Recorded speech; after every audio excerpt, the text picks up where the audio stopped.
December বড়দিন পালন করে, এটা তাদের সঠিক নয়। ঈসা আলাইহিস সালাম যখন জন্ম নিলেন তখন সিস্টেমটা ছিল গ্রীষ্মকাল। কি ছিল বলেন, কি ছিল?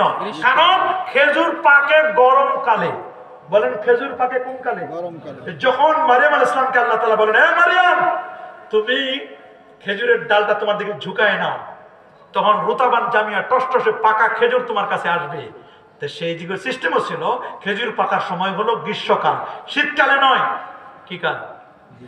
সবাই বলেন গ্রীষ্মকাল। খেজুর পাকে কোন কালে? ঈসা নবীর জন্ম কিন্তু গ্রীষ্মকালে, কিন্তু আমার দেশের খ্রিস্টানরা ঈসা নবীর জন্মদিন পালন করে শীতকালে। কথা বলেন। তারা বলেন ঈসা আলাইহিস সালামকে আমরা মেরে ফেলেছি। ওরা ঈসাকে মানে না, ওরা যাকে মেরেছে ওটা ঈসা নয়, ওটা মিসা। ওমা কাতালু ওমা সালাবু, তারা ঈসা ইসলামকে মারতেও পারে নাই, শুলেও চড়াতে পারে নাই। ওয়ালাকিন শুব্বিহা লাহুম, বরং তারা নিজেদের মধ্যে দ্বিধাদ্বন্দ্বের মধ্যে পড়ে গেছে। তারা মনে করছিল ঈসা ইসলাম ওয়ালাদুল জেনা, জেনার সন্তান, তাকে মারো ধরো। ঈসা ইসলামকে যেই লোকটা, খবিস লোকটা, আখবাসুন নাস, খ্রিস্টানদের মধ্যে সবচেয়ে নিকৃষ্ট যে মানুষটা, ঈসা নবীকে মারার জন্য উদ্যত হলে ঈসা ইসলামকে আল্লাহ তাআলা দ্বিতীয় আসমান অথবা চতুর্থ আসমানে উঠাই নিলেন, আর তার চেহারাটা, হুবহু চেহারাটা, ঈসার উল্লার চেহারাটা দিয়ে দিলেন ওই লোকটাকে।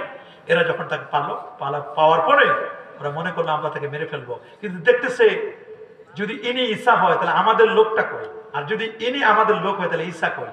দ্বিধাদ্বন্দ্বের মধ্যে পড়েছেন। ওমা কাতালুহু ইয়াকিনান, তারা তাকে হত্যা করতে পারে না ইয়াকিন ভাবে, বরং তারা সন্দেহের মধ্যে নিপতিত হয়েছে। তারা সন্দেহের উপর ঈসাকে শুলে চড়ায় মারছে। আল্লাহ বলেন, তোমরা যাকে মারছো ওটা ঈসা নয়, ওটা মিসা। ঈসা তো আমি আল্লাহ উপরে উঠাই নিয়েছি। রাফাহুল্লাহ ওয়া কানা আল্লাহু আজিজান হাকিমা, আল্লাহ তাআলা ঈসা নবীকে উঠাই নিয়েছেন উপরে। আল্লাহু আকবার বলেন।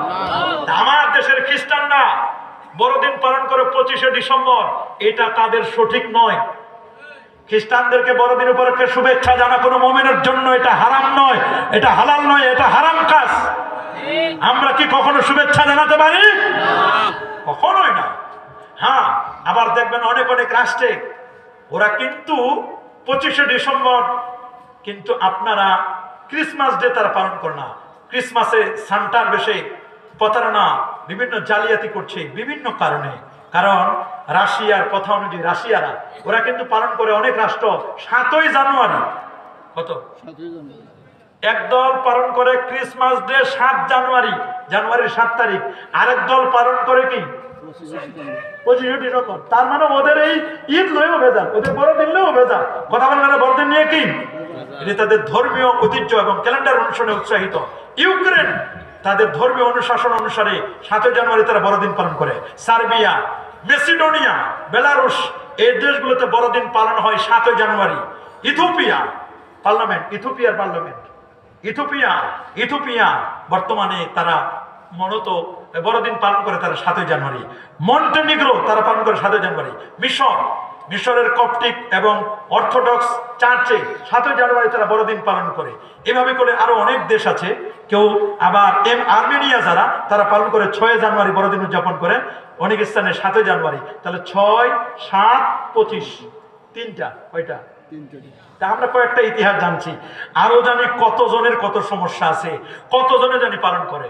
কিন্তু সাবধান সাবধান, আজকে ঈসা রুহুল্লাহকে কেন্দ্র করে অনেক কথা হচ্ছে। আমার মূল মেসেজটি আপনাদেরকে সেটা হলো ঈসা আলাইহিস সালাম তিনি আল্লাহ পাকের বান্দা, তিনি আল্লাহর বেটা নয়। তার মা মারিয়াম তিনি আল্লাহ পাকের বান্দি, আল্লাহর স্ত্রী নন। আল্লাহর কে নয়, স্ত্রী নয়। আমরা কখনো শিরক করব না কি? শিরকের গুনাহ কিন্তু আল্লাহ তাআলা মাফ করবে না। ইয়া বুনাইয়া লা তুশরিক বিল্লাহ ইন্নাশ শিরকা লাযুলমুন আযীম, শিরক হচ্ছে মস্ত বড় অপরাধ। আমরা কখনো শিরক করব না।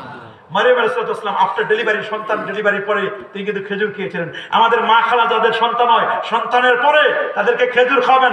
মা খালারা যারা আমার বক্তব্য শুনছেন, আপনারা খেজুর খাবেন। আপনার শরীরে অনেক দাঁত ঝরেছে, রক্ত ঝরেছে, খেজুর খাবেন আপনারা। খেজুর খাওয়া এটা সুন্নাত, না খেজুর খাওয়া কি? এই জন্য মরিয়ম আলাইহিস সালামের নাম একটা সুন্নাত খেজুরে আছে, মারিয়াম খেজুর। বলেন কি খেজুর? উনি কিন্তু ডেলিভারির পরে খেজুর খেয়েছিলেন। খেজুর খান, কোনো আপত্তি নাই। এই খেজুর খাওয়া যেন আমরা ভুলে না যাই। আল্লাহু আকবার বলেন। আর আল্লাহু আকবার। হযরত ঈসা রুহুল্লাহ তিনি দুনিয়া এবং আখিরাতে তিনি ছিলেন কি সম্মানিত। ইযা ক্বালাতিল মালায়েকাতু ইয়া মারইয়াম ইন্নাল্লাহা ইউবাশশিরুকি বিকালিমাতিন মিনহু ইসমুহুল মাসীহ ঈসা ইবনে মারইয়াম ওয়াজিহান ফিদ দুনিয়া ওয়াল আখিরা। আল্লাহ তাআলা থেকে সম্মান দিয়েছেন। তিনি শয়তানের অনিষ্টতাকারীদের থেকে মুক্ত ছিলেন, فلما وضعتها قالت ربي إني وضعتها أنثى والله أعلم بما وضعت وليس الذكر كالأنثى إني سميتها مريم وإني أعيذها بك وذريتها من الشيطان الرجيم আল্লাহু আকবার বলেন আর যেমন আল্লাহু আকবার ওয়া ইয়াকাল্লিমুন নাসা ফিল মাহদি ওয়া কাহলা ওয়া মিনাস সালিহিন তিনি ছিলেন নেককার ছিলেন এবং অল্প বয়সেও স্পষ্ট ভাষায় যে বক্তব্য দেওয়া যায় এটা হযরত ঈসা রুহুল্লাহ থেকে আমরা বুঝতে পারি আল্লাহ তাআলা ছোট বয়সেও কাউকে নবী বানাতে পারেন নবী হওয়ার জন্য বয়স লাগে না নবীরা মানুষ ফেরেশতাও না জিনও না নবীরা কি বলেন নবীরা কি মানুষ নাকি ফেরেশতা নাকি জিন আমার রাসূল হায়াতুন নবী নবীজি শাফাত আমরা চাই কি চাই না আল্লাহ নবী শাফাত করবেন শাফাতি লিআহলিল কাবাইর মিন উম্মতি আমার উম্মতের মধ্যে যারা কবিরা গুনাহ করে রাসূল বলেন আমি নিজে তাদের সুপারিশ করে জান্নাতে নিয়ে যাব